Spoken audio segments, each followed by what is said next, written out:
Le dégagement joyeux, c'est de trouver les moyens d'avoir la juste attitude à l'égard du monde qui nous est donné.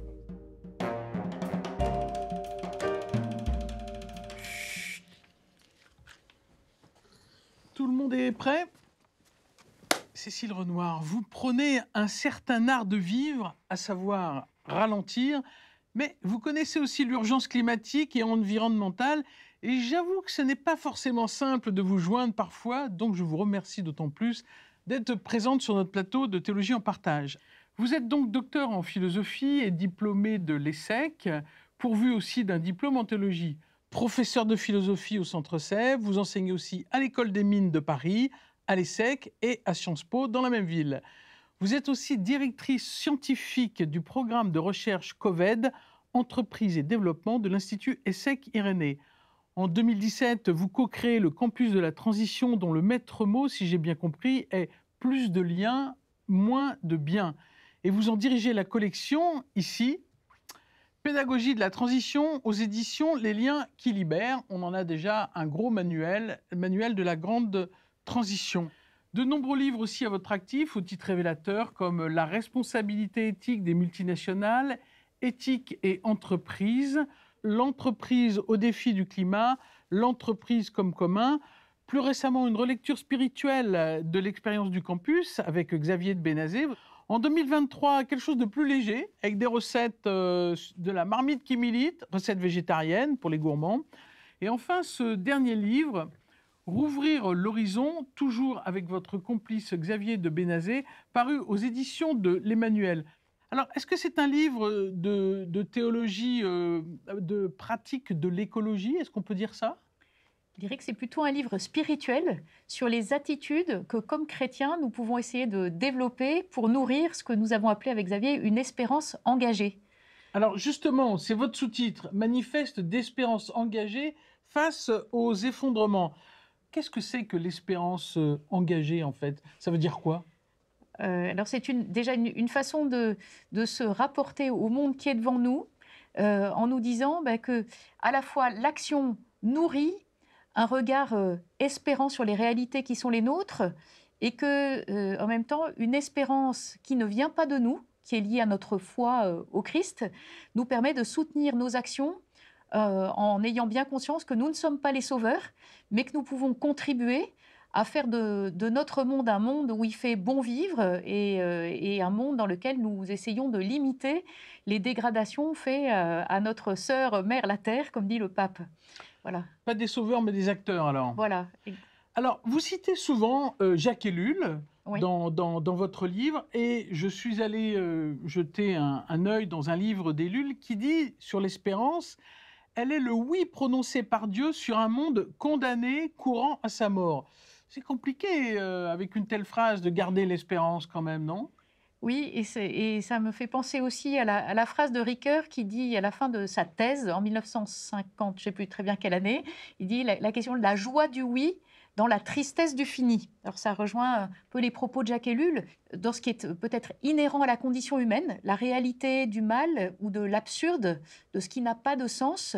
Nous pouvons cultiver une espérance, et c'est bien ce que la foi chrétienne nous donne comme cadeau inouï, de reconnaître qu'un autre, le Christ, est passé par la croix et vient nous dire que ce mal, que cet absurde n'a pas le dernier mot. Et donc, c'est de cette espérance-là que l'ouvrage essaye de témoigner, bon, dans ce contexte très particulier, des effondrements en cours ou devant nous, et qui nous font prendre conscience de nos limites planétaires. Un certain nombre de scientifiques parlent de ces frontières ou de ces limites planétaires en disant, mais en fait, nous avons, notamment depuis 2 siècles, surproduit, surconsommé, surextrait les ressources planétaires. Ça n'est pas extensible à l'échelle de l'humanité tout entière. Et nous mettons en danger les conditions d'habitabilité de la planète pour les générations futures. Et dès aujourd'hui, il y a un certain nombre de personnes dans nos pays et dans les Suds, on peut dire, des personnes qui sont extrêmement vulnérables aux dégradations déjà liées à l'activité humaine, qui a des effets sur le changement climatique et donc des effets en chaîne sur les conditions de vie. Et on le voit, c'était peut-être encore assez abstrait il y a quelque temps dans nos pays. Et je pense que là, malheureusement, on voit aussi, on en fait l'expérience. Quand on voit les chiffres que nous donnent les climatologues, voilà, la manière dont ils décrivent ce que risque d'être le monde demain si nous continuons sur nos trajectoires complètement folles, nous voyons bien que nous avons à prendre au sérieux l'alternative qui est formulée par le secrétaire général de l'ONU, Antonio Guterres, qui dit, au fond, eh bien, l'humanité a le choix aujourd'hui entre le suicide collectif et la coopération. Mais l'espérance engagée, telle que je la comprends, c'est donner une orientation quelque part au sens de notre vie, au sens de notre présence ici, quoi. Oui, absolument. Et ça, je pense que le livre de l'Apocalypse que nous évoquons dans l'ouvrage Rouvrir l'horizon, il dit justement quelque chose de la gravité, de l'urgence à agir, à nous positionner face au mal qui vient, face aux catastrophes. Et si je reprends l'analyse de Jacques Ellul, que j'ai trouvée moi très éclairante sur le livre de l'Apocalypse, je trouve très important ce que dit Ellul sur le fait que finalement, il y a deux formes de dévoilement qui sont à l'œuvre. On sait que le mot apocalypse, ça veut dire dévoilement. Oui.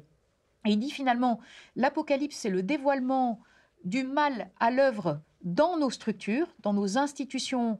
Et donc, il y a les figures de l'apocalypse, ces figures symboliques de la bête, voilà, notamment de Babylone, la grande prostituée, qui sont une manière de dire voilà, la façon dont l'humanité se laisse prendre par, on pourrait dire, les démons, justement, du pouvoir, de la richesse, du totalitarisme. Donc il y a une dénonciation de toutes ces perversions d'un fonctionnement ajusté des institutions. Donc ça, c'est une partie du dévoilement, ce mal structurel institutionnel.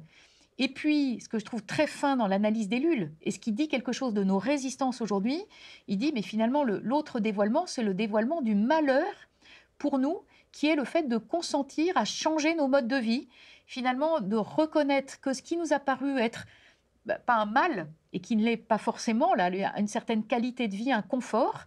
Et on pourrait dire que depuis 2 siècles, la révolution industrielle, elle a quand même contribué à faire sortir une partie de l'humanité de la misère. Mais du elle a confort, on amélioré est les peut-être conditions. passé à la boulimie. Voilà. Mais il y a aussi quelque chose d'un art de vivre qui est décrit dans le livre de l'Apocalypse. Et on voit bien la nostalgie de l'auteur qui dit, mais finalement ça, quand on a été beaucoup trop loin, eh bien, nous risquons de le payer aussi dans une transformation très profonde de nos modes de vie qui peuvent nous faire perdre une partie de ce confort. Et du coup, ça nous renvoie ce deuxième combat spirituel, qui finalement est un appel à nous dire finalement qu'est-ce qui compte dans nos vies, qu'est-ce qui fait de nos vies des vies de qualité, et reconnaître que ce deuxième combat spirituel face voilà, à l'hubris de nos sociétés de surconsommation, de surproduction, c'est aussi une manière d'accueillir un autre art de vivre. Alors c'est ce que vous écrivez, hein. Nous ne sommes pas dispensés nous-mêmes de participer à ce combat pour le royaume. C'est ça l'enjeu des chrétiens pour vous. Mais oui, quand on dit c'est le système, ça me dépasse ou je ne suis pas directement concerné, en fait nous sommes concernés par solidarité et d'une certaine manière la réflexion sur le péché ou les péchés structurels est une manière de prendre conscience de nos connivences avec ce mal à l'œuvre et le fait que nous n'en avons jamais fini d'un point de vue d'un combat spirituel, d'un combat pour la vie. Et il concerne la question de la transformation très concrète de nos modes de vie, de nos manières de nous situer, de nous relier aux autres et au monde qui nous entoure. Est-ce que ça veut dire que c'est une éthique autant spirituelle que politique ? Absolument. Et je pense que les deux dimensions sont complètement liées. Et que voilà, on oublie parfois, on a eu tendance peut-être à spiritualiser les choses, voilà, et avoir un regard, voilà, un peu déconnecté, se dire il faut se détacher. Et en fait, alors là, il y a une formule de la fondatrice de ma congrégation, Sainte Marie-Eugénie, une formule que j'aime beaucoup parce qu'elle parle du dégagement joyeux. Oui. Et ça, je trouve que c'est une expression magnifique parce que c'est un appel à se dégager, donc à se détacher. Et donc, ce dégagement, c'est non pas un désengagement, mais un appel à se dégager pour s'engager. La définition du mot anthropocène, nous sommes dans une société anthropocène, ça n'a pas l'air très sympa d'ailleurs. L'anthropocène, alors c'est la manière dont les scientifiques au départ ont désigné une période dans laquelle nous serions entrés peut-être à partir de l'invention de la machine à vapeur par James Watt. Ça, c'est une des dates de démarrage de l'Anthropocène pour certains. Pour d'autres, c'est plus tardif. En tout cas, ça désigne le fait que nous ne pouvons plus séparer la façon dont les écosystèmes se développent de l'influence de l'humain sur l'évolution des écosystèmes. C'est-à-dire, c'est dire, en fait, il y a une imbrication entre l'activité humaine, ses effets, non seulement sur nos modes de vie et la manière de nous relier les uns aux autres voilà, dans les sociétés humaines, mais c'est en fait indissociable de l'évolution des écosystèmes. Mais parfois, on a l'impression qu'il y a un discours qui est très anti-humain, puisque l'humain a détruit la planète et que donc notre mère nature devient presque notre déesse nature. Donc comment vous-même, vous essayez, j'imagine, de réconcilier l'homme avec lui-même, Oui. tout simplement? Mais je pense que c'est aussi ce que le pape essaye de faire dans Laudato Si, c'est de montrer comment ce qu'il appelle le cri de la terre et le cri des pauvres sont indissociables et comment finalement une juste manière de se relier aux autres et à Dieu implique une juste manière de se rapporter à notre sœur mère la terre, comme dit le pape. Et c'est aussi une façon de prendre conscience que nous ne sommes pas juste des humains entourés, comme on dit. L'environnement est un terme qui peut être un peu ambigu, parce qu'à la fois nous sommes environnés d'êtres vivants, non humains, et puis d'être voilà, plus inerte, de matière aussi. Voilà, mais que tout ça, nous sommes aussi dans ces milieux vivants. Et donc, en fait, nous sommes aussi des animaux, nous sommes des animaux humains. Et parfois, on a ces belles images du Christ cosmique, c'est-à-dire que la résurrection, quand on parle de la résurrection aussi de la chair, c'est de tout ce qui fait les relations de l'homme à tout le vivant. Et que cette résurrection, c'est la résurrection de tout le vivant. Et ça, je trouve que c'est magnifique aussi, de se dire, c'est nous, voilà, dans ces milieux vivants. On a souvent reproché cette phrase aux chrétiens, cette phrase de la Genèse, posséder la terre et dominer-la. Et Oui. c'est aussi une des raisons pour lesquelles beaucoup d'écologistes sont aussi un petit peu en froid, j'allais dire, avec les chrétiens là-dessus, justement, après cette injonction que nous avons appliquée peut-être avec excès, même sans doute, probablement. Donc, comment vous-même vous relisez cette phrase de la Genèse? Le bon jardinier de la création, c'est celui qui prend soin de ce vivant qui est confié à nos soins et à l'égard duquel, en ce moment, on a plutôt une action de dégradation qu'une action de soins réels. Et donc, cette image du rôle de l'humanité comme l'intendance et non pas être comme maître et possesseur de la nature, de Descartes, qui est une façon de décliner posséder la terre et soumettez-la, ouais. ben, c'est une autre manière d'accompagner cette croissance de la vie et des potentialités qui sont dans les êtres. Et donc là, on peut en parler donc, sous l'angle de l'intendance. Donc c'est aussi une façon de dire que l'être humain a bon droit peut transformer le monde qui lui est confié, mais d'une manière qui doit être respectueuse de ce vivant. Et de se rappeler peut-être pour chacun d'entre nous que nous ne sommes que de passage. Oui. Oui, ça tout à fait, c'est se dire, voilà, et nous pouvons transformer les choses, mais avec l'idée que nous avons envie de laisser une trace qui soit, quand on parle de patrimoine, à transmettre, c'est précisément un monde qui est vivable.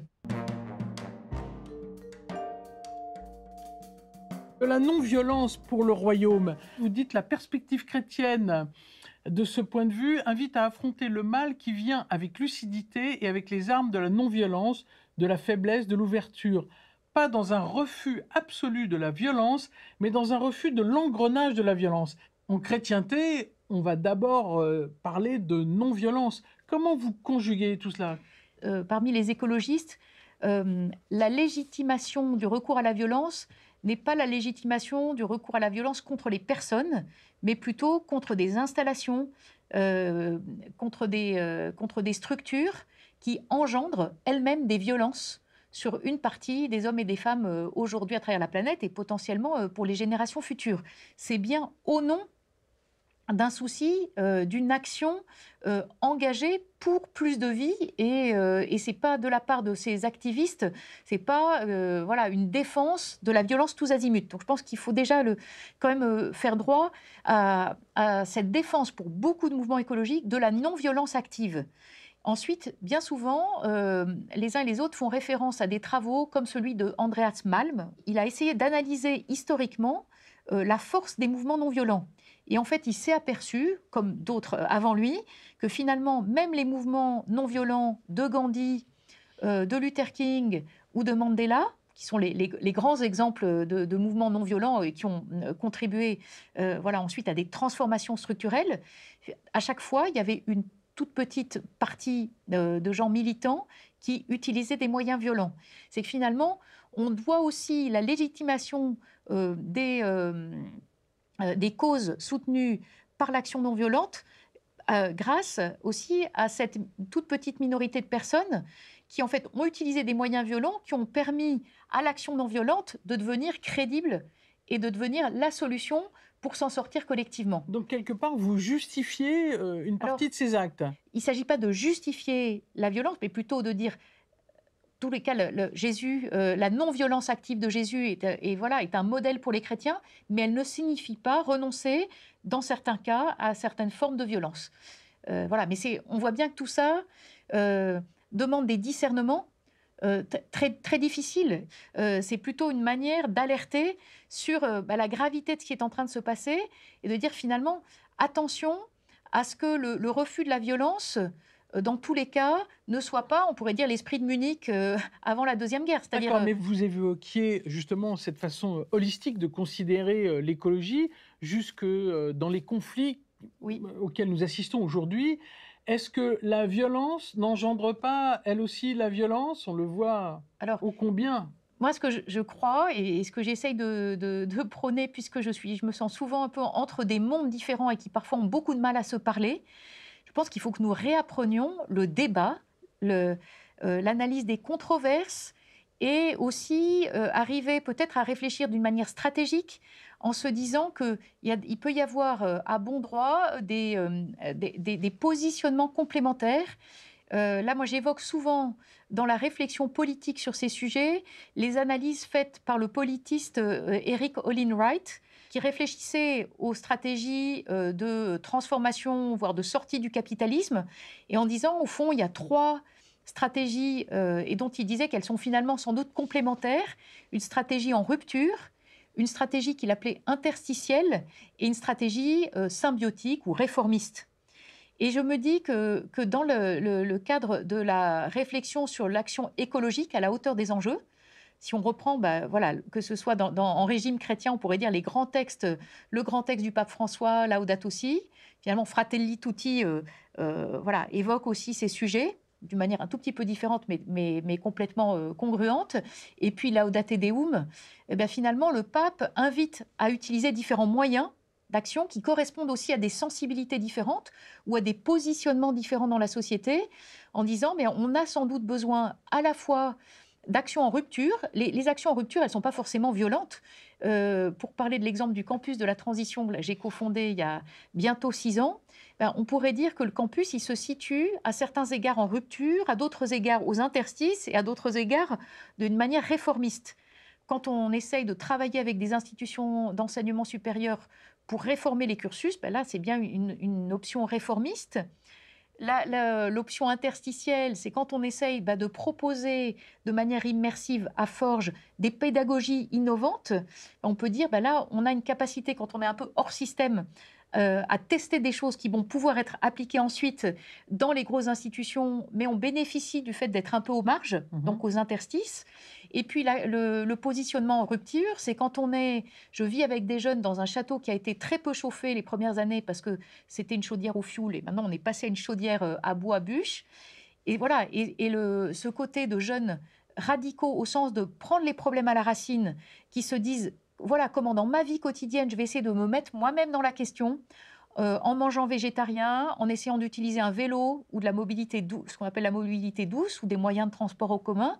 Et du coup, ce triple positionnement, il peut correspondre, là je viens d'en parler à propos d'une initiative voilà, très particulière, mais on pourrait dire qu'à l'échelle d'une société, on a besoin finalement de personnes qui vont être soit des personnes qui vont être dans une logique, et si je reprends la triple figure du prêtre, prophète et roi, le prêtre, le contemplatif, le Le méditant, méditant, vous dites, oui. voilà, c'est celui qui peut-être se dit qu'il peut voilà, méditer, ça veut bien dire essayer de nourrir ou de cultiver un rapport contemplatif au monde, c'est-à-dire plutôt que la frénésie de consommation de nos sociétés, plutôt contempler le monde que le dévorer. Donc cette attitude d'émerveillement devant un monde qui nous est d'abord offert, qui nous est donné, dont nous sommes appelés à prendre soin.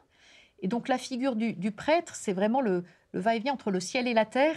C'est une manière de se disposer, alors on va dire comme chrétien, dans l'action de grâce à l'égard de ce qui nous est donné, et le fait de pouvoir offrir aussi ce que nous vivons, ce que nous faisons. Alors cette image au moment de l'Eucharistie, de l'offrande du pain et du vin, fruit de la terre, de la vigne et du travail des hommes et des femmes, c'est bien ce double mouvement-là.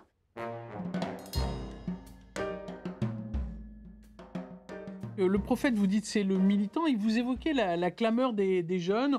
On pense à Greta Thunberg, qui est pour vous une des figures prophétiques en fait de notre temps, mais il y en a d'autres aussi. Mais est-ce qu'ils n'ont pas la figure de prophète de malheur? Je pense que ça, c'est la Bible est traversée par des appels des prophètes qui soulignent justement comment eh bien, le monde que nous construisons est un monde qui nous mène à des désastres, à des malheurs.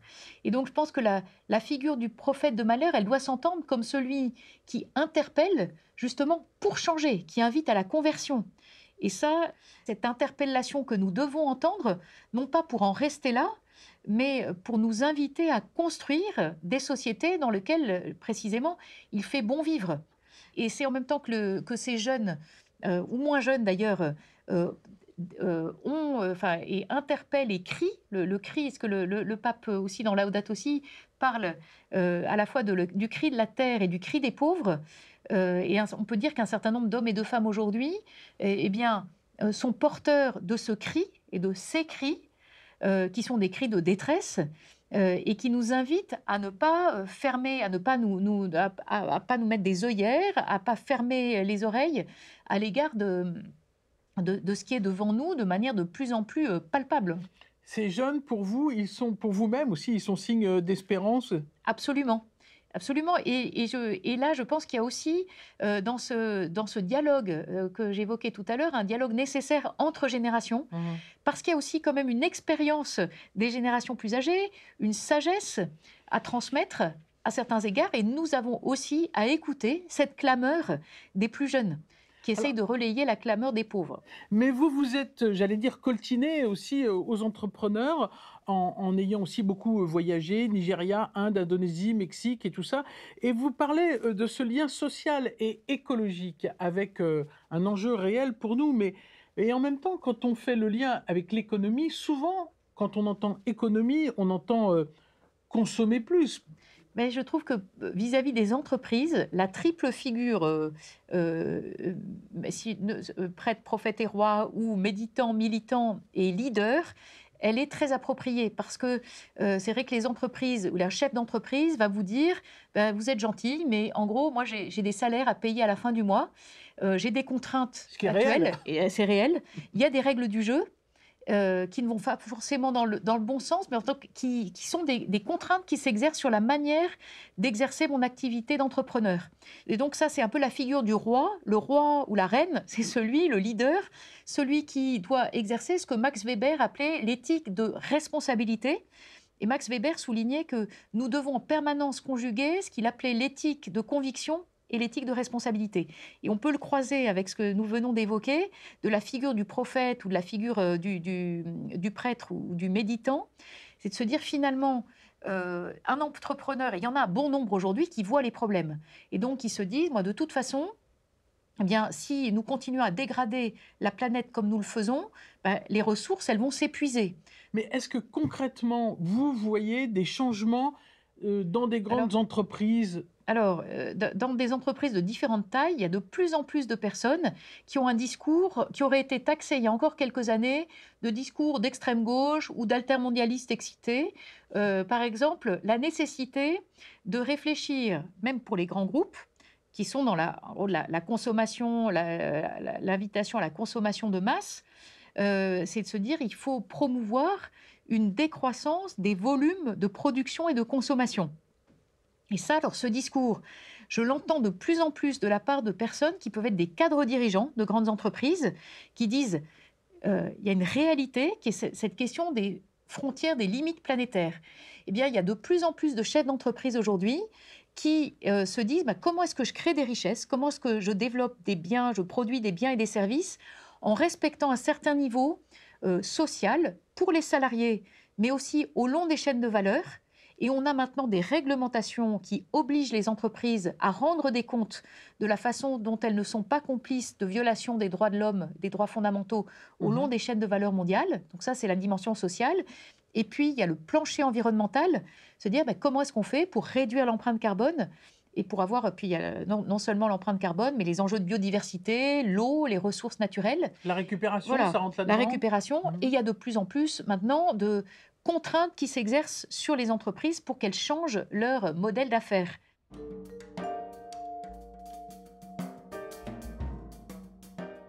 Vous parlez aussi du bien commun et des ressources et services auxquels toute personne devrait avoir accès. Le bien commun, c'est vital en fait. Et aujourd'hui, on en manque partout. Oui, et puis alors quand on parle de bien commun, c'est sûr que tout le monde n'a pas la même définition.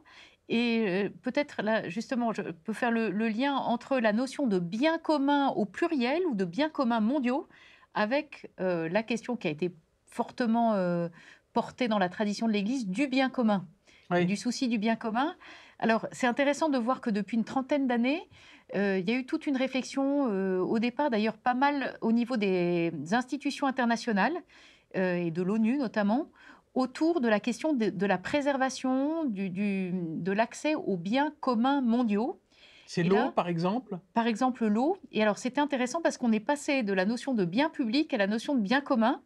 Et en fait, alors, je ne vais pas rentrer dans des détails trop techniques, mais les économistes ou un certain nombre de politistes ou de philosophes ont distingué des biens à travers des catégories qui sont la catégorie de la rivalité des biens. Est-ce que le fait d'en consommer rend la consommation ou l'accès plus difficile, voire impossible pour un autre?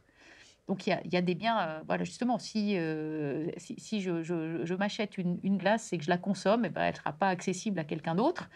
Et puis, il y a la catégorie d'exclusion, c'est le fait de choisir d'exclure des personnes ou des populations de l'accès à des biens et services.